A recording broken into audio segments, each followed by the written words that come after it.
Dining table কাভারটা শুধু যদি আমি দেই তাহলে অনেক ময়লা টলা লেগে যেতে পারে। তো মাই ডিয়ার হাজব্যান্ড এরকম পাতলা কাগজটা নিয়ে আসছে ডাইনিং টেবিলের। তো এটা দেওয়ার কারণে এখন সুন্দরভাবে সেট হয়ে গেছে জিনিসটা, আর কাভারটাও ময়লা হবে না। আর খাওয়ার সময় জাস্ট আমি এই যে রানারগুলো দিয়ে সার্ভ করব যখন টেবিলে খাবার দিব। তো আমি এভাবে রানারগুলি দিয়ে দিব আর কি। আবার খাওয়া শেষ হলে রানারগুলো ভাঁজ করে রেখে দিব। তো আমার মতো আপনারা এই সিস্টেমটা ফলো করতে পারেন। যারা টেবিলের এই রানারটা দিবেন আর টেবিলের এই ক্লথটা দিবেন তারা অবশ্যই এই পাতলা সাদা কাগজটা ইউজ করবেন। আর এদিকে গরমে কলাগুলি পেকে যাচ্ছে, খাওয়া হচ্ছে না। ইফতারি খেয়ে এত কিছু খাওয়া যায়, তারপর মাই ডিয়ার হাজব্যান্ড একদম বেশি বেশি সব কিছু এনে রাখে, নষ্ট হয় জিনিসপত্র। এই আর কি। আমার ভাইয়ের বাচ্চারা আসছে, ওরা টিভি দেখতেছে, কার্টুন দেখবে। আর মাই ডিয়ার হাজব্যান্ড এখনও আসে নাই, ছেলেরাও আসে নাই, মা বাবার সাথে ওরা বাইরে গেছে। আমি আর একা একা কী করব, ঘরটা একটু গুছাইতেছি আর কি। এদিকে ভাত বসাই দিব, কারণ ভাত বসানো হয় না এখনও। সেই জন্য ভাতটা আমি একটু দেরি করে রান্না করি, যাতে ভাতটা গরম থাকে আর কি। তো ডেইলি ব্লগে না আমার আসলে ভিডিও বানানো হচ্ছে না সেইভাবে। ভাবলাম যে আজকে একটু শর্ট একটা ভিডিও দিই শুধু আমার ডাইনিং রুমটা দিয়ে।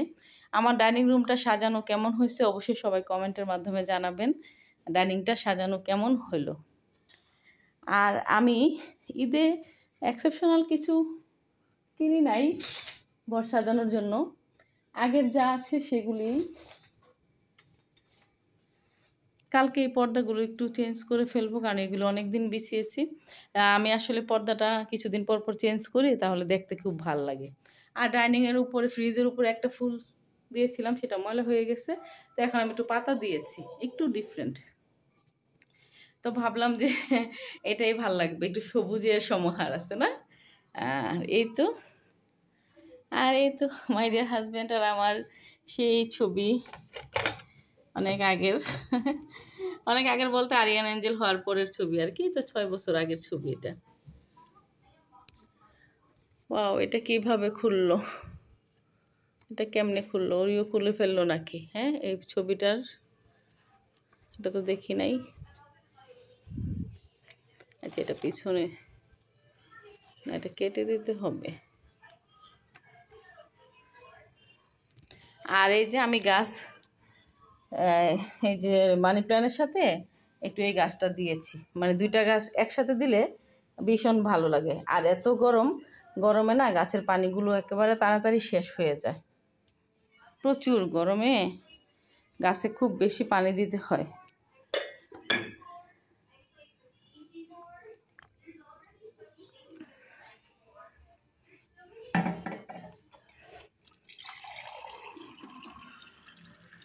এই যে এখানেও দিচ্ছি এইভাবে।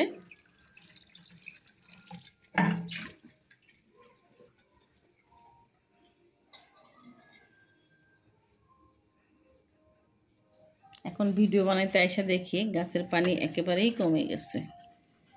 এত গরম পড়ছে, পানি কিভাবে থাকবে গাছে? আর ওরিও তুমি এখানে বসে আছো? ওরিও কি বাইরে যাবা? ওরিওর ফ্রেন্ড এসে সিঁড়িতে বসে আছে, কিন্তু আমি ওকে বাইরে যেতে দিব না। ওকে এখন বাইরে যেতে দিব না, কারণ গিয়ে না ছাদে গড়াগড়ি করে কতগুলো বালু লাগাই নিয়ে আসে শরীরে। আর ওই বালুগুলো পুরো আমাদের সাদা ফ্লোর না, একদম নষ্ট হয়ে যায়। আইমান, কিছু বলো, কেমন আছো? সবাইকে হাই বলে দাও, এখানে আসো ক্যামেরার সামনে। হ্যাঁ, আসসালামু আলাইকুম বলো সবাইকে। সবাই কেমন আছেন? ওমা, চলে যাচ্ছ কেন? দাঁড়াও, তুমি একটা গজল শোনাও তো সুন্দর করে। আমার মনের ভিতরে রেখেছি যারে, বলো। মনের করেতে রেখেছি যারে, দুই জাহানের বাদশা নবী কামলিওয়ালায়, আমার দয়ার নবী রে, আমার মায়ের নবী রে, আমার দয়ার নবী রে, আমার মায়ের নবী রে, দুই জাহানের বাদশা নবী কামলিওয়ালায়। আতি বিতা আতম যখন মুসিবতে পড়ে, আমাদের নবী ছিরাতে আল্লাহ কবুল করে সবার তার হৃদয়ে সবার তার বিয়ে জানাতে মাশাআল্লাহ দেবী জানানা আমাদের পাশে নবী তুমি বলো রে